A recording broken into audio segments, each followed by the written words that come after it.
ఇదే కదా నీ కథ ముగింపులేనిదై సదా సాగదా.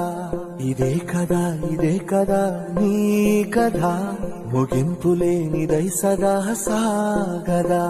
నీ కంటి రెప్పలంచున మనస్సు నిండి పొంగిన ఓ నీటి బిందువే కదా నువ్వెతుకుతున్న సంపద.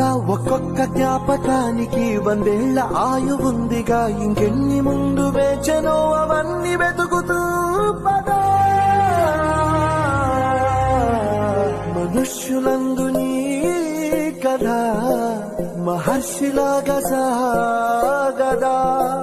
మనుష్యులందు నీ కథ మహర్షిలాగా సాగదా.